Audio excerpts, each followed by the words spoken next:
Hi guys! So, ayun na nga, nakatapos ko na naligo. So, alas 10 na guys. So, ayun na din ako magluto ng kanin. So, 160 subscribers na ako sa YouTube. So, luluto ako ngayon ng kanin. Dahil ako lang din mag-isa dito sa bahay. First time ko magluto kasi ayaw nila ako ipagluto. Ayaw nila na magluto ako. Para di na ako may lapan. So, tara, samahan nyo ako. Thank you sa mga subscribers. Hi guys, ayun na nga. Inana ko na talaga yung kanin. Very dukot talaga siya guys. So, umupo muna ako kasi di ko siya mahawakan talaga kasi sobrang dukot. Dukot ang kanon guys. So, ayan. Matigas talaga yung dukot. So, tapos na. Pero nag-stop pause. Alay na ako to. Kaya dugay kaayo. So, kamay karon limpyo na ako. Karon ang ano kanapan man mga kamay nga bugas. Kanon. So, nagkuha ko karon og bugas. Kuha ka kanon tsuka. Pero may lang siya. Medya.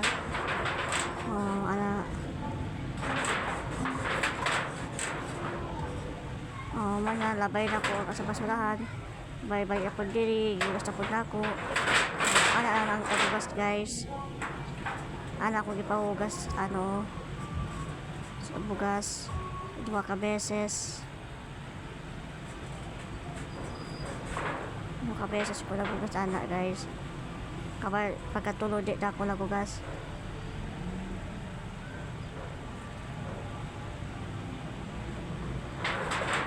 I-arrange lang na ko siya kung kakasa ang tubig sama na to kabay na dibitan na rin ako dira kabay pa lang ako galing ang kalayo kaka pa lang ako galing karon pa kasi kapag galing na ako suya pa ko naman og luto I mean pa lang bugas ang bugas na mahugaw siya maong ana.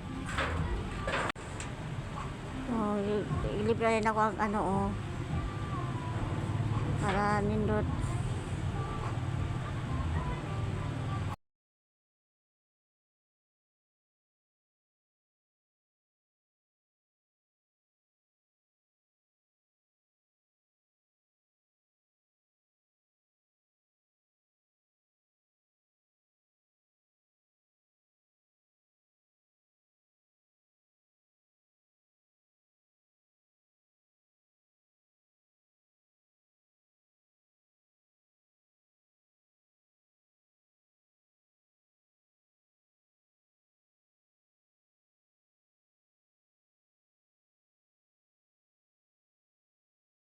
So, ayun na nga man akong haling.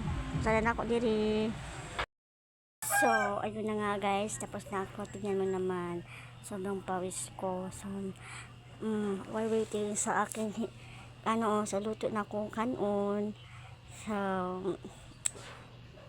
bakit nagtaka siguro kayo bakit una ang na ako iugas na yun ang kanon, ang rice, bago yung kulang butang carbon. So, kay para kay kabalo ko na mahugaw dito akong tiil pa na kung una na ko ang ang kanang carbon na mahugaw man ang bugas, di ba?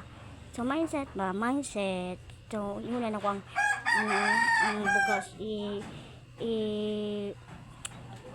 ihugas bago ko maghaling sa kalayo. Di man po siya laing kasi mag-tiktok ka na ko guys. Tara!